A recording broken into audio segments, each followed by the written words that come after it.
Buenas tardes, hablábamos ayer del sepulcro del primero de los apóstoles, el primero en recibir el martirio. Hoy vamos a hablar de la tumba de la primera de las mujeres, la bendita entre todas las mujeres.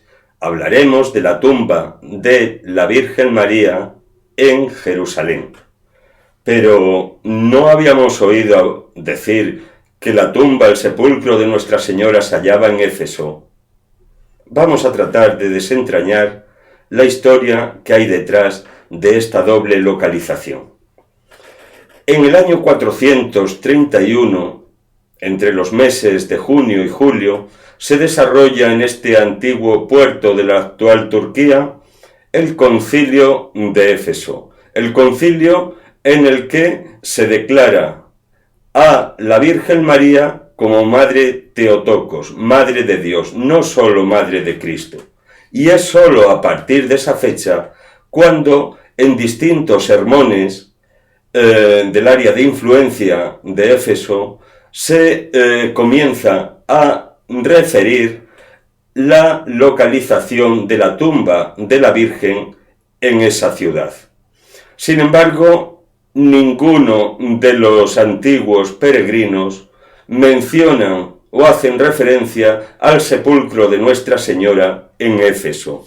Ni lo hace Egeria, una de las primeras peregrinas a Tierra Santa, española del Bierzo, que manifiesta su intención de peregrinar a la ciudad de Éfeso, donde se halla la tumba del bienaventurado apóstol San Juan, pero nada dice de la Virgen. Ni lo hace tampoco Eusebio, ni Polícrate, el obispo de Éfeso, en su epístola al Papa Víctor en el 190, no hay referencia alguna a la tumba de la Virgen en esa ciudad de la actual Turquía.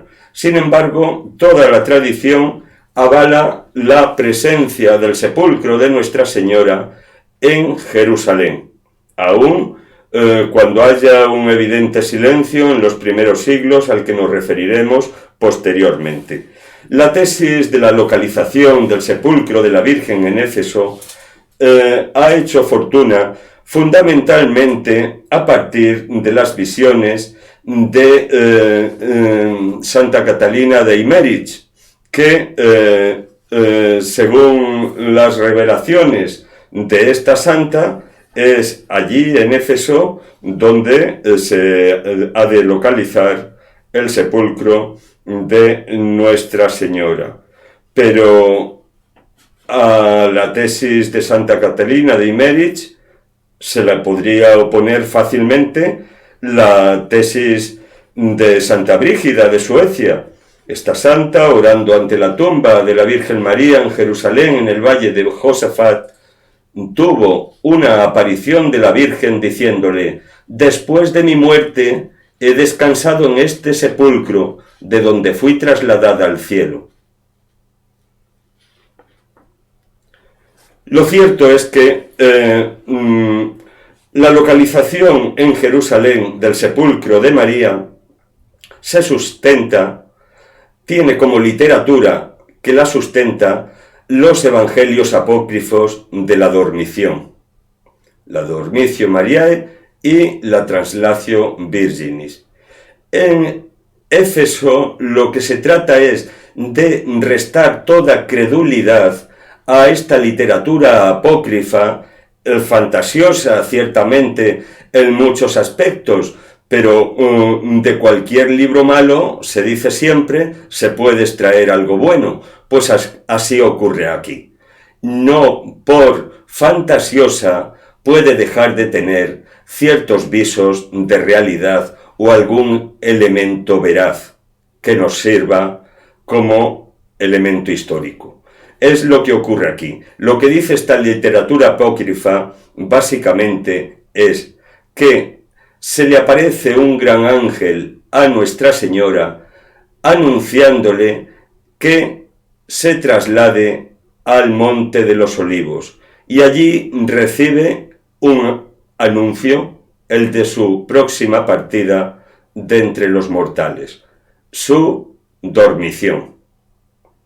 La Virgen regresa a su casa y se lo comunica a sus allegados. Los apóstoles pasan la noche velando con ella. Nuestra Señora duerme. Se produce un cortejo fúnebre al día siguiente, perturbado, dicen los textos, por ciertos judíos, y en ese momento el Señor desde el cielo la hace ascender. Es la asunción de Nuestra Señora. Pues bien, tres fases podemos distinguir en estos relatos apócrifos. La dormicio sería el equivalente a la muerte de Nuestra Señora. En segundo lugar, la resurrección. Y en tercer lugar, la asunción en cuerpo y alma. Lo cierto es que el dogma de la asunción de la Virgen al cielo en cuerpo y alma es el último de los grandes dogmas que la Iglesia ha emitido. Le declara Pío XII y hasta entonces se cuenta con toda esta tradición que echa sus raíces en estos relatos apócrifos. Es una tradición que tiene su peso hasta desde el punto de vista arqueológico, y de forma tal que incluso el propio Papa Juan Pablo II en un mensaje hizo referencia también a la asunción de Nuestra Señora, referida, como veremos luego, a una de sus reliquias, diciendo que en esas reliquias pueden meditar los fieles sobre el misterio de la asunción de Nuestra Señora. Dicho esto, estos son los textos en los que se basa la tradición que sitúa el sepulcro de la Virgen María en Jerusalén. Hemos de decir que hay un llamativo silencio en relación con este santuario sobre el que se levantó muy pronto en tiempos bizantinos un santuario, pero en relación con este sepulcro hay un llamativo silencio que hay que explicarle por el hecho de haber estado este sepulcro en posesión de las comunidades judeocristianas, unas comunidades a los que la gran iglesia, la iglesia de los gentiles, consideró, si no herejes, cismáticas, pues con tal de evitar dar ocasión de conocimiento de los postulados de la iglesia judeocristiana, los textos latinos prefieren evitar cualquier referencia a este santuario. Así lo han explicado los arqueólogos. ¿Por qué? Pues porque hasta el siglo V no hay una referencia clara a la presencia del sepulcro de la Virgen en Jerusalén, en el Valle de Josafat. Sí hay que decir que en el siglo II ya los parientes de la Virgen que vivían en Magdala, de tendencias evioritas católicas, celebraban ya en Getsemaní la traslación de la gran pariente, que decían ellos, la traslación de Nuestra Señora. La Iglesia Católica ha celebrado, lo sigue haciendo, el 15 de agosto, la fiesta de la Asunción de la Virgen. Los ortodoxos lo hacen porque siguen el calendario juliano, no el nuestro, que es el gregoriano. Ellos lo hacen el 28 de agosto Y esta fecha obedece precisamente a la dedicación del templo de allí, del sepulcro de Jerusalén, de la Basílica de la Dormición de Nuestra Señora. Los peregrinos más antiguos, pues como Arculfo, como San Jerónimo, evitan cualquier referencia al sepulcro de la Virgen, pero sí se hace a partir del siglo VI. A partir del siglo VI ya se reconoce la existencia en el lugar de una gran basílica que se hizo en un primer momento por Juvenal. Después Juvenal realizaría en el año 450 sobre el túmulo un oratorio, sería la iglesia superior, y Mauricio haría la iglesia inferior, donde se halla propiamente la cripta de Nuestra Señora. Se dice que era una rotonda semejante a la del Santo Sepulcro de Nuestro Señor, con una edícula en el medio, en torno al banco rocoso del sepulcro de Nuestra Señora, en una arquitectura muy semejante a la que inspiró la Anástasis o el Santo Sepulcro de Jerusalén. Esta primera construcción bizantina sería destruida por los persas. Los cruzados se encargaron de rehacerla. Fruto de la obra cruzada es esta majestuosa portada que nos ha llegado, de lo poco que nos ha llegado, y que da acceso únicamente a la parte inferior a través de 40 escalones. A ambos lados se sitúan sepulcros apócrifos que la piedad de la Iglesia ortodoxa ha ido localizando, de San Joaquín a un lado, de Santa Ana al otro, incluso del bienaventurado San José, y finalmente se accede a lo que es la cripta en sí, donde se encuentra ubicado el sepulcro de Nuestra Señora.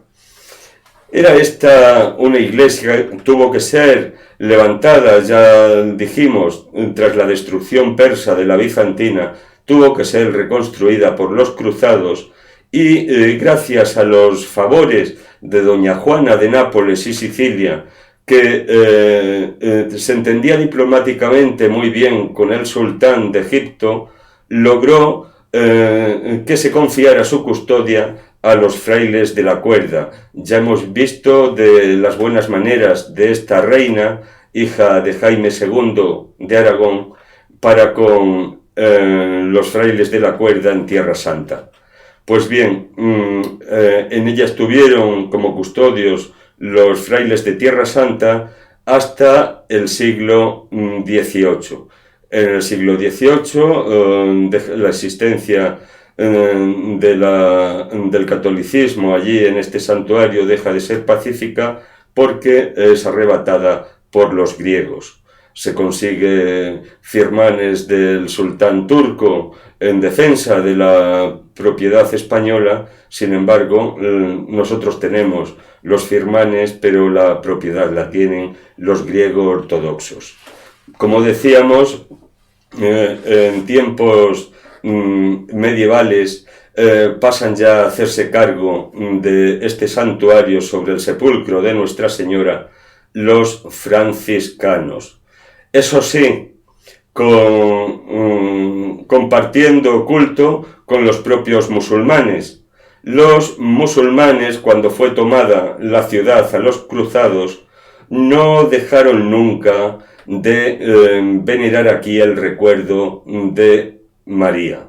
María para ellos tiene una significación especial, un privilegio en el Corán, y le muestran todo respeto y veneración. Tanto es así que nos dicen las crónicas, habían de celebrar la misa durante la noche, se iban al lugar los cristianos de Jerusalén a celebrar vísperas y allí permanecían hasta el alba, porque al alba, cuando comenzaban a llegar los musulmanes, sobre todo las mujeres de esta confesión, a realizar sus prácticas, debía de quedar la Iglesia libre de todo culto católico.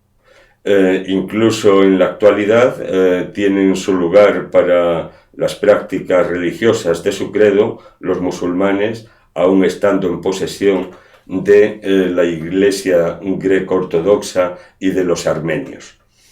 Bien, esta localización del sepulcro de la Virgen aquí en el valle de Josafat, no lejos de la Gruta del Prendimiento, precisamente cada 15 de agosto, con ocasión de la Asunción de Nuestra Señora, los católicos, los cristianos de rito latino, tienen que celebrar el culto lo más cerca posible en la llamada Gruta del Prendimiento, que está aledaña al sepulcro de la Virgen, mas no en el interior del propio sepulcro de la Virgen María, donde sí pueden celebrar armenios, griegos, maronitas. Sin embargo, tal es el recelo con sus legítimos propietarios que no les permiten de celebrar culto allí,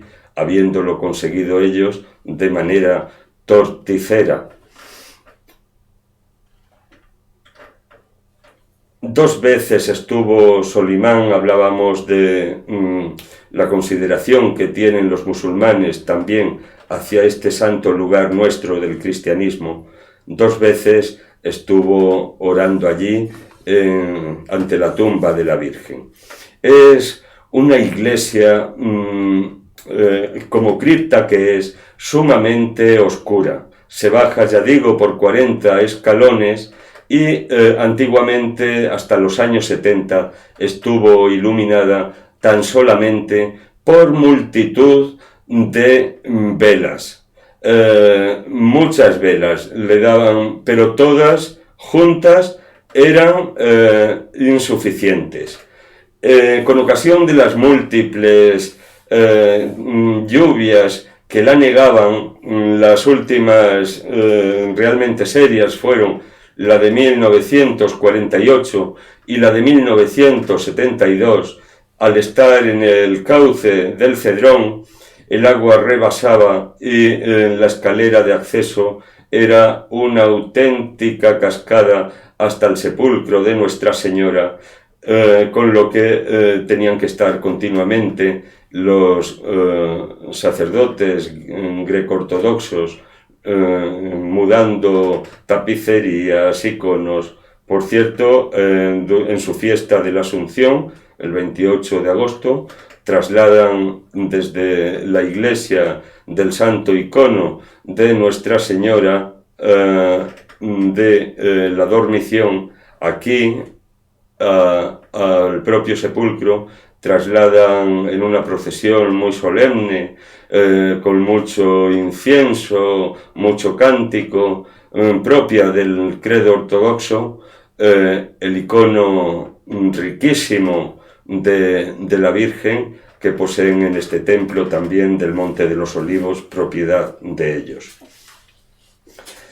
Con ocasión de las lluvias que frecuentemente anegaban la cripta donde se halla el sepulcro de Nuestra Señora, decidieron por fin, a comienzos de los años 70, acometer una serie de reformas, instalar por fin luz eléctrica que hiciera diáfano el lugar y, sobre todo, evitar que volviese a entrar el agua en el sagrado recinto. El gran arqueólogo de la custodia de Tierra Santa, el padre Bagatti, estaba estrechamente unido en amistad con el padre Macarios, una amistad que recrecía de cuando las excavaciones arqueológicas en el Dominus Flevit, el lugar donde el Señor lloró, también allí en el Huerto de los Olivos, y le permitieron en toda ocasión estar al tanto de los trabajos que se venían realizando, no realizar excavaciones. Él se limitaba a constatar y a sacar conclusiones de cuánto se iba sucediendo durante las obras de remodelación griegas en el santuario. Y gracias a ello pudo constatar, una vez descubierto el sepulcro de la Virgen, que se trata de un banco de roca del siglo I. Está horadado por el frecuente tacto de los fieles en su parte central, pero se ha datado en el siglo I. La última vez que se celebró sobre este sepulcro de Nuestra Señora fue en presencia todavía de los franciscanos en el lugar. Las crónicas de Tierra Santa nos dicen que en 1656 el padre Mariano de Maleo, entonces superior de la misión, fue el último en ver la roca cuando hizo cubrir con una losa de mármol el lecho sepulcral. La roca de la cámara había estado cubierta anteriormente, al menos con 3 capas de yeso, más una serie de mosaicos riquísimos, de mármoles, y la roca del techo original, en tiempos de posesión pacífica de los franciscanos de este santo lugar, se derrumbó e hicieron una cupulita en el lugar. Pero el sepulcro de la Virgen permanecía exento, forrado todo él de mármoles, de yesos, de mosaicos, y quitada la losa de mármol que servía de altar, el padre Mariano de Maleo pudo contemplar el lecho sepulcral que después contemplaría el padre Bagatti. Estaba horadado en el centro, era un banco decorado y protegido en su parte externa por una balaustrada del tiempo de los cruzados, y es de 45 centímetros de alto, que no es difícil ver en el lugar lo que queda del arcosolio. Resumiendo estos elementos anómalos en una iglesia y confrontándolos con otros complejos funerarios que se conservaban en el Valle del Cedrón, podemos concluir que esta cámara funeraria, hoy visible gracias a las reformas de la comunidad ortodoxa, se halla en el centro de la cripta de la Basílica de la Asunción en el Valle del Cedrón, y era verdaderamente la cámara interior de un complejo funerario del siglo I. Lo que nos hacía ver el Transitus apócrifo no fue sino la escritura del relato litúrgico, que era la comprobación de un hecho. Efectivamente, aquí fue donde Nuestra Señora descansó una vez producida la dormición, donde descansó su cuerpo antes de ser reclamado por el Señor y llevado al cielo. Es interesante, en relación con la tumba de Nuestra Señora, hablar de las reliquias relacionadas en cierto sentido con este santo lugar. Son reliquias referentes al cíngulo, al santo cinto de la Virgen. Dicen los apócrifos, sobre todo el apócrifo de José de Arimatea, que Nuestra Señora entregó el cinturón que llevaba a el santo apóstol Santo Tomás, el incrédulo. Estando él celebrando ya en la India, donde había llevado la palabra, dice que dejó de prestar atención a la escritura y fue arrobado hasta Jerusalén, donde llegó a tiempo de ver a Nuestra Señora ascendida por los ángeles al cielo. Visto esto, él la suplicó que le enviara su bendición, y ella, escuchando su plegaria, le arrojó su cinturón. 2 cinturones se conservan en la actualidad que dicen ser aquel que Nuestra Señora regaló a Santo Tomás.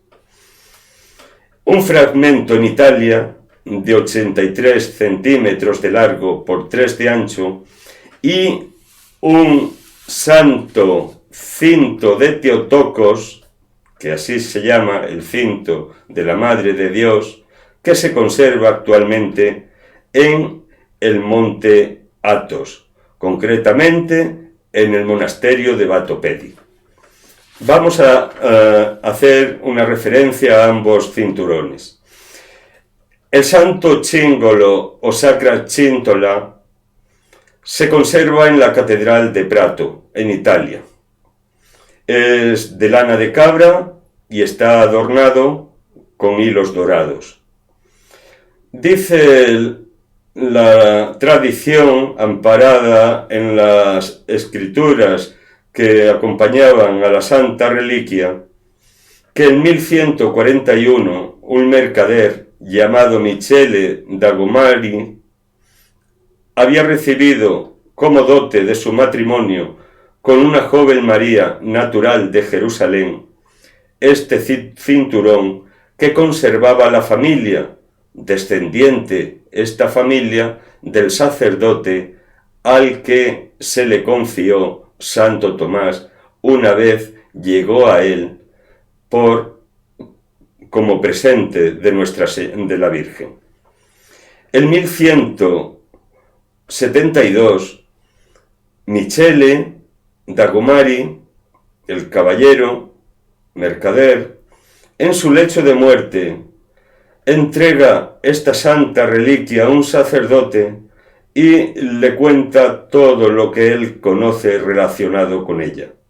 El sacerdote la deposita en la Catedral de Prato y pronto comienza a adquirir fama de milagrosa.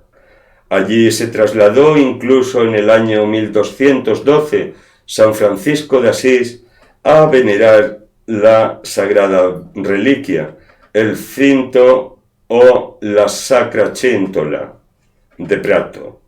Desde mediados del siglo XVI, este cíngulo se halla en un valioso relicario de plata que la familia Médicis regaló y que está depositado, claro está, en la Catedral de Prato. Juan Pablo II, el 6 de septiembre de 1996, se refirió a la reliquia. La reliquia se ha convertido en una invitación a contemplar el misterio de la Asunción de María en cuerpo y alma a los cielos. Decía en referencia al Sacro Cingolo de Prato. El otro cíngulo que se disputa la autenticidad del que arrojó la Virgen a Santo Tomás es el cinto de Teotocos. Según una tradición ortodoxa, habría sido elaborado con pelo de camello por la propia Virgen y se llega a Constantinopla desde Jerusalén en el siglo XV junto con la túnica de la Virgen. Fue depositado en un templo donde hoy se alza la iglesia de Santa María de Blanquerna y la emperatriz Zoe, esposa del emperador León VI, le borda de oro el propio cinto, tras una curación milagrosa de la que fue objeto. Juan VI Cantazuceno dona el cinto del Teotocos al monasterio de Batopedi, en el monte Athos, y allí se conserva en relicario de plata. Relacionado con el cinto, hay que mencionar también la túnica de la Virgen, ¿Por qué? Pues porque hemos dicho que llega el cíngulo griego con la túnica de Nuestra Señora en el siglo XV a Grecia. Sí, a Grecia. A Constantinopla. Pues bien, en Georgia, en el Cáucaso, en la ciudad de Zugdidi, hay una fiesta que se llama la Blankernova, que quiere hacer referencia precisamente al barrio de Blanquerna, a donde llegaron las reliquias griega y esta que se conserva en Georgia. Allí se guardaron durante la Edad Media y llegaría la túnica que acompañaba el cinto, la túnica de Nuestra Señora, llegaría a Zugdidi por medio de un obispo que la trajo consigo.